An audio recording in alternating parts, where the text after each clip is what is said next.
Hi boys and girls. I'm sitting out here on my porch today. The rain has just passed and it looks like the sun is coming out. And I chose a special book to read. And I've chosen some poems from the complete book of the Flower Fairies. You know, around springtime, my kids and I like to build little fairy gardens, and we set it up and we pretend that if we set everything up in the flower garden that maybe the fairies will come visit. And here's some examples. We have a little bridge, and we have a well, and here is a little tree stump. Look at this, a secret staircase. I wonder where it goes. And you can make a flower garden for a fairy out of just about anything. It can be in your yard on a big level, or it can just be in a little flower pot with some flowers, and you can just put a little fairy in there. And I think that makes them happy, doesn't it? The spring is a great time to make a fairy garden with your family because all the flowers are blooming, or you can spend time with your mom and dad out putting some flowers in a pot and getting your hands real dirty like this. That's the fun part, right? All right, I miss you guys so much, and now I will share some poems from the complete book of the Flower Fairies. The first story that I'm going to read is the pansy flower.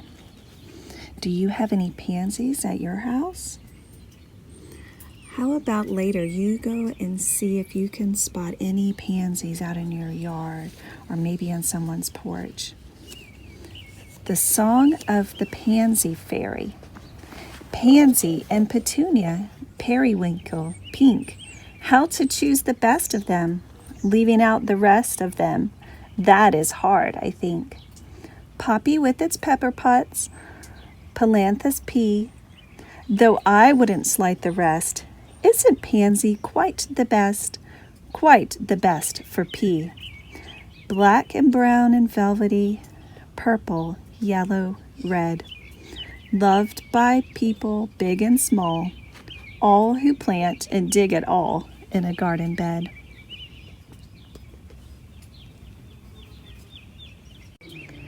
The Song of the Iris Fairy. Right now, my irises are budded and they are just about to bloom. And I have purple irises in my house, and in this picture there's yellow irises. Do you have any irises at your house?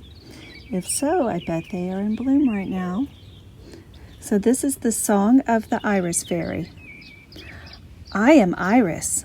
I'm the daughter of the marshland and the water. Looking down, I see the gleam of the clear and peaceful stream. Water lilies, large and fair, with their leaves are floating there. All the water world I see, and my own face smiles at me.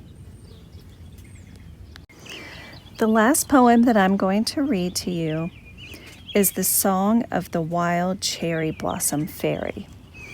And cherry blossoms have also been blooming out right now in spring. That's another plant that you can go look for in your yard or in your neighborhood and see if you can find the wild cherry blossoms. So here's the poem. In April, when the woodland ways, oh, it's April right now, boys and girls, isn't it? In April, when the woodland ways are all made glad and sweet, with primroses and violets new opened at your feet. Look up and see a fairy tree with blossoms white and clusters light, all set on stalks so slender, with pinky leaves so tender.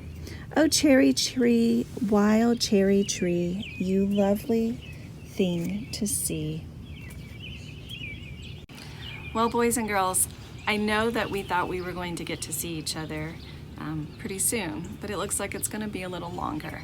And I do miss you, and I think of you every day. I miss our class and our songs and our silly dances that we would do. But do know that I think of you often, and that I miss you. And hopefully we can get together later this summer for a graduation for our graduates. Until then, keep learning and keep playing and spending all of that good time with your family.